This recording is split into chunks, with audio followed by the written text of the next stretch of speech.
Openbaring 2 van vers 8 af. Skrywe aan die leraar van die gemeente in Smyrna. So sê die eerste en die laaste, wat dood was en weer lewend geword het. Ek ken julle verdrukking en julle armoede en tog is julle ryk. Ek weet ook van die kwaadstokery van die mense wat daarop aanspraak maak dat hulle Jode is en dit nie is nie, maar tot die sinagoge van die Satan behoort. Moenie bang wees vir wat julle alles gaan ly nie. Kyk, die duiwel gaan party van julle in die tronk laat gooi, sodat julle in beproewing sal kom, en julle sal 10 dae lank baie swaar kry. Bly getrou tot die dood toe, en ek sal julle die lewe as kroon gee. Elkeen wat kan hoor, moet luister na wat die Gees in die gemeente sê. Die wat die oorwinning behaal, sal beslis nie deur die tweede dood getref word nie. Die gemeente in Smyrna, nou Smyrna was 'n baie moderne stad nou in daai tyd, né? Dis nou lank gelede. Dit is vir 'n Romeinse keiser gebou, 'n sekere persoon het die opdrag gehad en hy het hierdie stad gaan bou. Maar een ding wat hy vergeet het is om dreine in te sit. So as dit gereën het, dan was dit 'n gemorspul, 'n stinkspul. So aan die bokant was hierdie stad wonderlik. Maar daaronder het die waarheid na vore gekom as die reën gekom het. Maar dit was Smyrna toe en ek wil vandag hê ons moet gaan kyk na Smyrna in die moderne wêreld. Ek wil hê ons moet daai tree vat. Ons kan nie net lees wat vir hulle gesê word en dit daar laat nie. Ons moet die verdere tree gee. Ons moet vra maar praat God vandag met ons uit hierdie gedeelte. Is sy woord vir ons belangrik om ag daarop te slaan? Of kan ons dit maar net een kant toe kyk? En die vraag is, hoe lyk ons as Christene in hierdie moderne wêreld? Hoe lyk jy as Christen? Hoe lyk jou getuienis as 'n kind van die lewende God? En dan om dit bietjie verder te vat, ons as gemeente. Lyk ons as 'n gemeente soos ons veronderstel is om te lyk. Soos Jesus dit graag wil hê, ons moet lyk. Ek wil net terugspring na Openbaring 1 vers 19 en dit gee vir ons die inleiding vir die antwoord op die vraag wat ons nou gevra het. Die vraag is, wat ons vra is, lyk ek so, moet ek agslaan op Openbaring? Moet ek luister na hierdie gedeelte van Smyrna? Is dit ooit belangrik? Openbaring 1 vers 19. Johannes het hierdie stem agter hom gehoor. Hierdie is die opdrag. Skryf nou op wat jy gesien het, wat nou daar is en wat hierna gaan gebeur. Jesus het aan Johannes die opdrag gegee. Skryf dit wat jy gesien het en dis die visioene wat hy gesien het. Skryf dit wat nou is. En wat nou is daai tyd en wat nou is vandag is dieselfde nou. Dis vandag, dis hier. So as ons deur hierdie gedeelte gaan, besef, dis nie net eendag vir Smyrna geskryf en dit word vandag aan ons voorgehou as die waarheid vir hierdie dag. En die vraag is, hoe gaan ons daarop reageer? Vers 8 praat so mooi. Skryf aan die leraar van die gemeente in Smyrna en dan kom hier so inleiding in hierdie brief in. Wie praat? Wie is aan die woord hierso? En dis belangrik vir ons om te bepaal, maar na wie se stem gaan ons vanmôre luister? Na wie se uitspraak gaan ons luister en gaan ons agslaan daarop? Want as hierdie woorde nie gesag dra nie, dan kan ek hier rond staan voor en so hard praat met of sonder 'n mikrofoon as wat ek wil en dit gaan geen spraak maak in jou lewe nie, want watter gesag het ek oor jou? Ek het nie. En daarom moet ek hierdie vraag vra vanmôre. As jy luister na hierdie gedeelte, watter gesag hoor jy? Is dit vir jou woorde van gesag? Gaan jy dit aanvaar? Gaan jy daarvolgens verander? Is jy bereid om jou lewe op hierdie woorde en die gesag van hierdie woorde te baseer, te bou? Is dit hoe groot jy hierdie gesag sien van dit wat ons gelees het? Onthou toe Johannes sy stem gehoor het, het hy omgedraai om te kyk wie is dit wat met hom praat, en hy het hierdie wonderbaarlike openbaring van Jesus gesien, die opgestane Christus, die almagtige, die een wat heers. En ek noem dit want hierdie gedeelte sluit daarby aan. Hoor wat sê hierdie vers, so sê die eerste en die laaste. Nou hy sê nou dit is die gesag waarmee ek hierdie boodskap bring. So sê die eerste en die laaste wat dood was en wat lewend geword het. Dit is die gesag saam met daai beeld wat Johannes gesien het van die opgestane Christus, van sy mag en sy majesteit, van sy heiligheid. Nou kom Jesus en hy sê, ek is die eerste en die laaste. En daarom moet jy luister, daarom het my woorde gesag. Nou maar wat beteken die eerste en die laaste? As ons na Johannes 1 gaan kyk, dan sien ons die tydsaspek van Jesus. Onthou Jesus praat, hy is die opgestane Christus, maar dan kom hy met hierdie woorde in Johannes 1, in die begin was die woord daar, en die woord was by God, en die woord was self God. Van wanneer af is Jesus? Van wanneer af is hy wat hierso spreek? Van wanneer af is hy wat vandag met ons as Christene, as gemeente praat? Van die begin af. Wanneer was dit? Die afleiding is eintlik van voor die begin af. Ons weet daar's 'n begin. In die begin het God geskape. Maar voor dit het Christus bestaan. Het Jesus bestaan. Hoeveel jaar terug is dit? Dit kan duisende, 100.000, miljoene, wil jy ons weet nie, maar van toe af het Christus bestaan, was hy. En daarom as hy praat, as hy spreek, dan moet ons luister. Matteus 28 praat van watter mag het hy, Matteus 28 vers 18.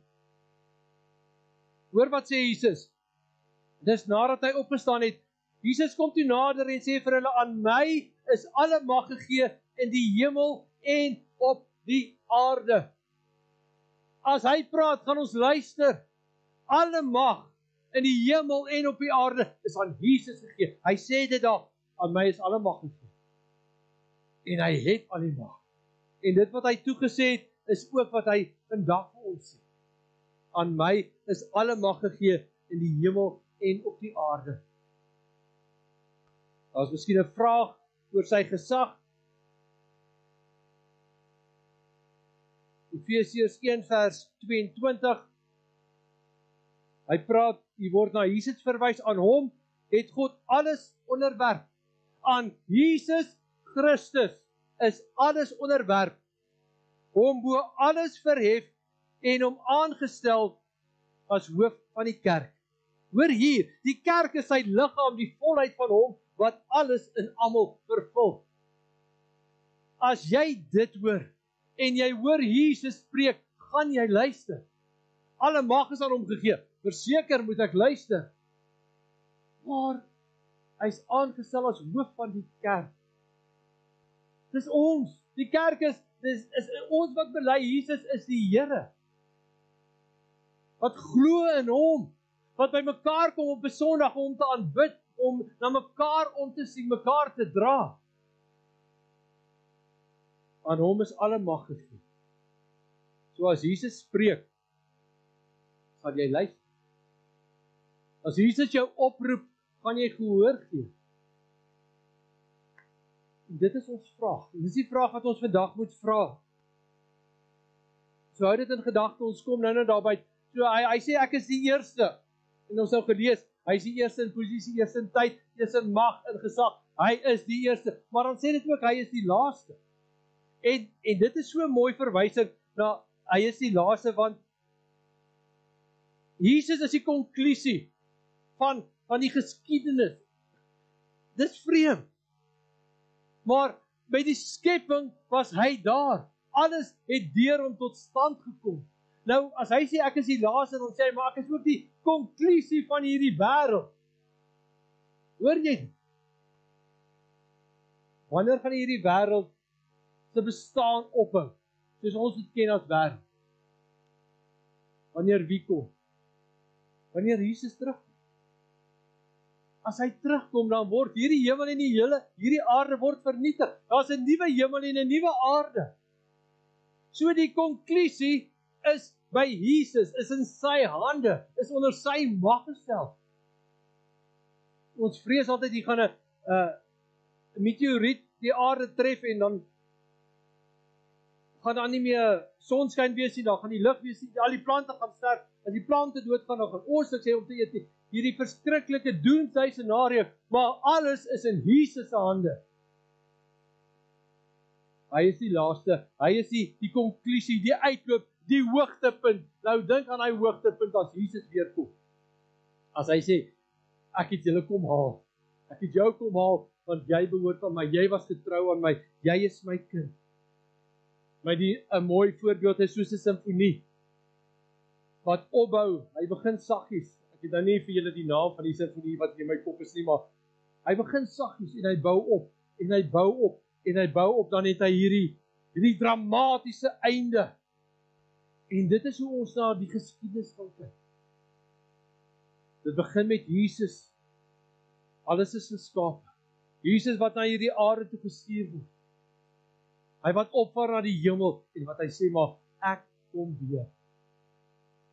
Ek is die eerste en die laaste. Nou, as ons hier moet stop, is dit vir jou genoeg motivering om die Here te dien? Is dit vir jou genoeg motivering om te sê, maar Here, alles wat ek het behoort aan U. Kyk wie U is. Kyk hoe groot is U. Kyk hoe magtig is U. Ek behoort aan U met alles. Is dit genoeg rede vir jou? Ek sou sê ja. Kyk net wie hy is en hy kom weer, maar vir Jesus is dit nog nie genoeg nie, want hy gaan aan. Hy sê, ek is die eerste en die laaste. Hy sê wat dood was en wat weer lewend geword het. Nie net van wie af hy is nie. Nie net dat hy almagtig is en dat alle gesag onder hom gestel is nie, maar deur wat hy gedoen het. Wat het hy vir jou gedoen? Soos Johannes gesê, daar is die lam van God, wat die sondes van die wêreld al wegneem. Dit is wat Jesus vir jou gekom doen het. Vir jou persoonlik. En hy het gesterf. Hy wat dood was. Let op die woord dood was. Hy het gesterf. Daar's 'n tyd in geskiedenis dat Jesus gesterf. Dat dood was en weer lewend geword het. En hierdie weer lewend word word ook so beskryf in die taal as 'n moment in die geskiedenis. Hy het gesterf vir jou sonde. Ja. Hy het opgestaan. Hy lewe, hy heers. Alles wat ons van hom gelees het, dit is die waarheid, want hy leef, en daarom kan ons saam met hom leef. En dit is vir ons die inleiding. Ons is nou maar net eers by die inleiding. So as dit nou die inleiding is, wat volg? Moet ek daarop afslaan? Dit wat ek nou verder gaan lees, is dit belangrik? Of kan ek sê, hierdie eerste stukkie was mooi, en ek gaan aan. As die inleiding so sterk is, dan word ons opgeroep om dit wat volg, daarop ag te slaan, dit te aanvaar, te sê, maar ek sal luister, want wie praat? Dis Jesus wat praat. En hy praat hard. En dit wat hy sê is vir ons baie keer moeilik om te sluk, maar ek moet dit aanvaar van wie af dit kom. Die eerste en die laaste, hy wat dood was en hy wat nou leef. Wat sê hy? In hierdie gedeelte daag hy ons uit oor ons fokus. En dit pas by die moderne wêreld in, want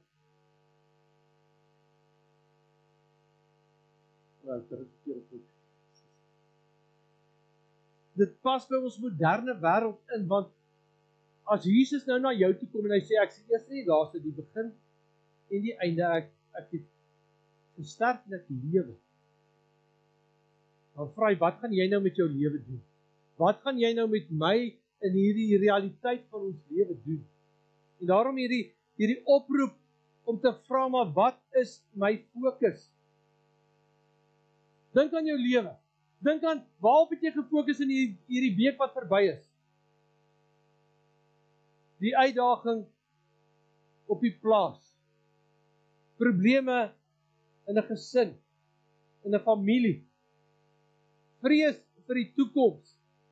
Waarop het jy gefokus in hierdie week wat verby is? Wat mense oor jou gesê het, wat mense kwyt geraak het oor jou. Waarop wat jy fokus? Ons word uitgedaag om ons fokus te verskuif na dit wat ek beleef, dit wat my bang maak, dit wat my bekommerd maak, dit wat my vrees in my hart wat wakker word. Alles wat ek nie oor beheer het nie, te fokus op Jesus. Want kyk, wie is hy? Wie is Jesus? Maar hoor nou wat sê Jesus vir ons? So sê die eerste en die laaste wat dood was en weer lewend geword het, ek ken julle verdrukking. Hoor jy wat sê die Here vir jou vanmôre? Ek ken jou lewe. Ek ken jou vrese, ek ken jou uitdagings. Ek weet wat is dit wat jou bekommerd maak. Ek ken dit. Hy staan nie afsydig van jou. Hy wat al die mag in die wêreld het, wat volmaakte liefde het, hy sê, ek ken jou. Ek ken jou situasie. En dan gaan hy verder, ek ken jou verdrukking en julle armoede, maar tog is julle ryk. En hoor wat sê hy? Hy sê, ja, ek sien jou situasie raak, maar ek bring iets anders. Kry jou fokus op my.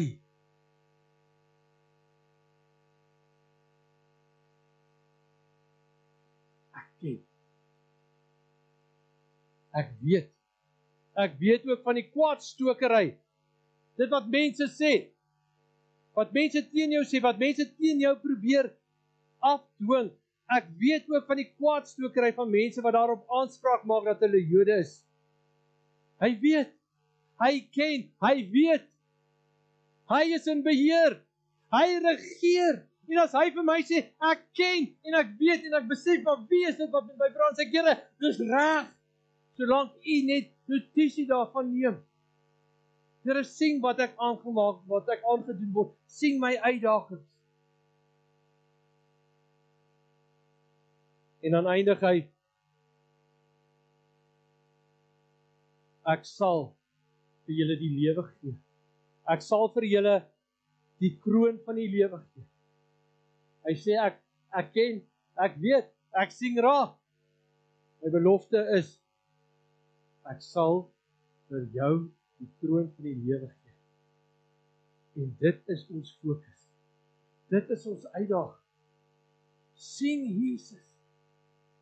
Sien hom wie hy is. En hoor dan hierdie woorde. Hy het nie 'n probleem met hierdie gemeente nie. Met Efese het hy gesê, hey, daar's moeilikheid. Hierdie gemeente sê hy, ek sien julle swaar kry. Ek neem kennis daarvan. Maar ek sal vir julle die uitkoms gee. Maar hoe doen ons dit? Hoe kry ek dit reg? Wat moet ek doen? Wat moet ek doen in hierdie lewe van my, hierdie omstandigheid, hierdie issues wat ek moet beleef, hierdie vrese, hierdie uitdagings waar ek nie antwoord het nie? Wat sê Jesus? Bly getrou. So eenvoudig, bly getrou. In die middel van die uitdaging, in die middel van die vrees, in die middel van die storm, kom Jesus en hy sê, bly getrou tot die dood toe. Bly getrou, moenie begin twyfel. Wat is getroue? Dit is om in geloof te leef. Dit is om wie jy is uit te leef. Wie is jy? Jy's kind van God. vrygemaak deur Christus. Jy is die tempel van die Heilige Gees. Jy behoort aan hom vir ewig. Dis wie jy is.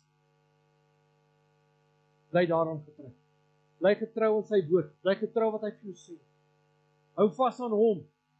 Moenie jou hou vas op hom laat gaan nie. Wie jy is, bly daarin en leef dit. Dit is nie dat ons hierdie vreemde goed moet gaan opsoek. Wat moet ek nou doen?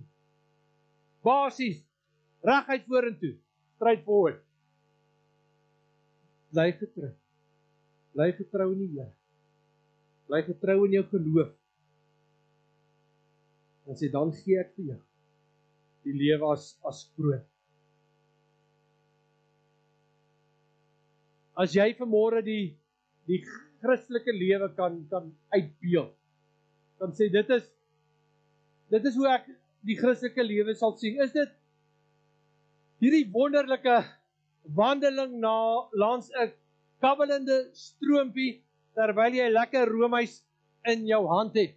Is dit hoe jy die Christelike lewe sal voorstel? Alles is net reg, alles is net wonderlik, alles werk uit. Is dit die Christelike lewe? Nie wat ek wil.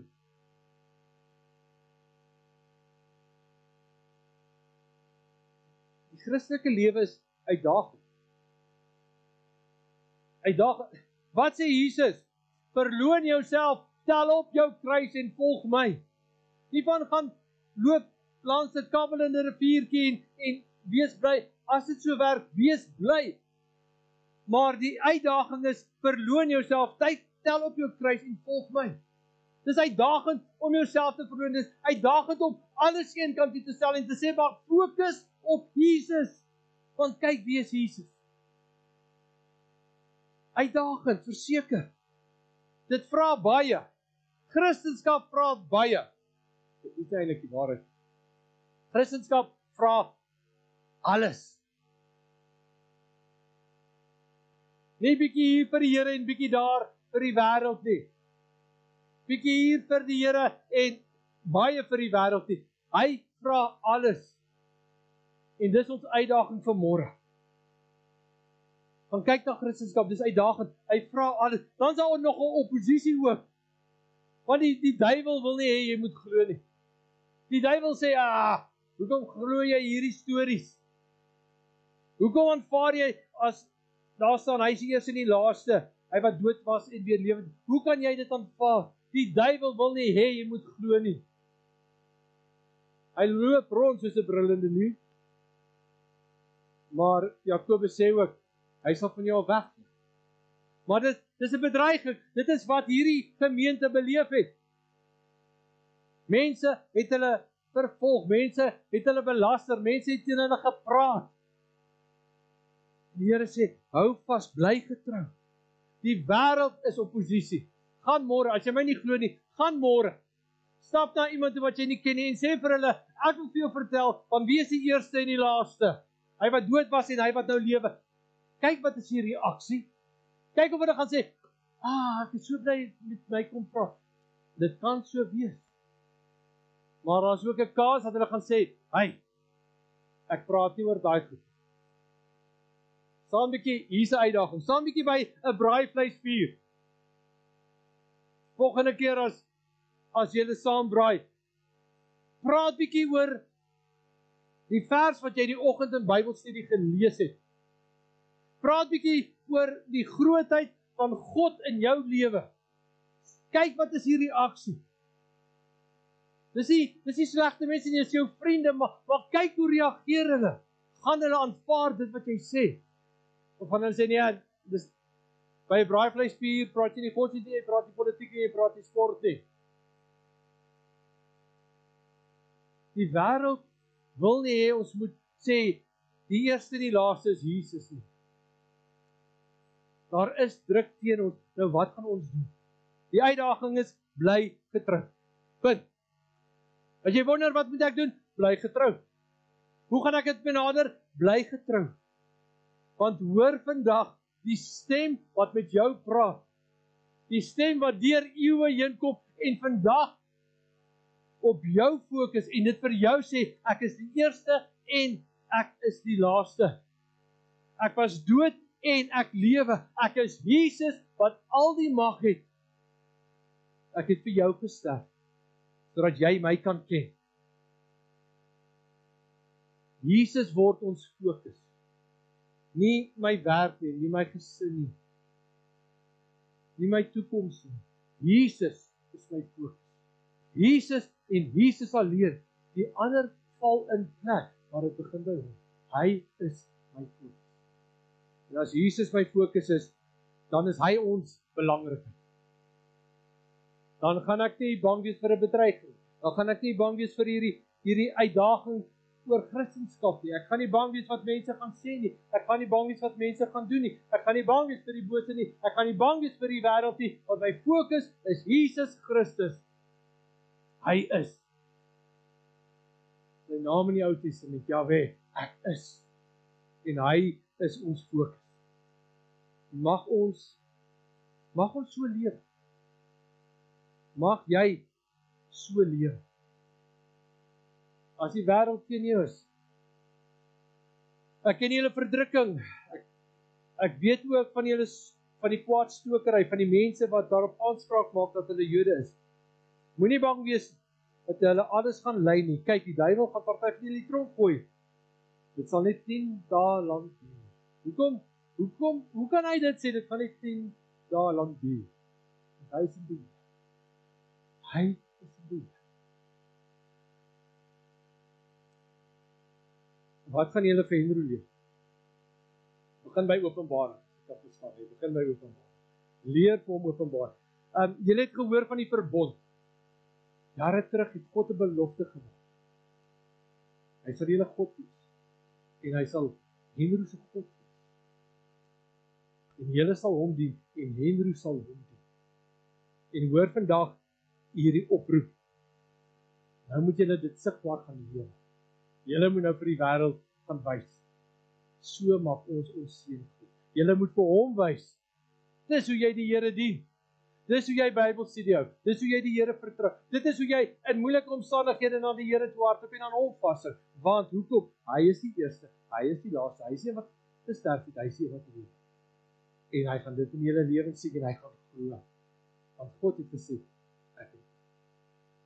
So vir elkeen van ons, hoor vanmôre hierdie oproep. As ek sê, dis nie my woorde nie. Dis Jesus self wat spreek. Dan lees hierdie gedeelte weer by die huis, dink bietjie daaroor en sê, wow. My fokus is op die Here en op die Here alleen. Kom ons bid saam.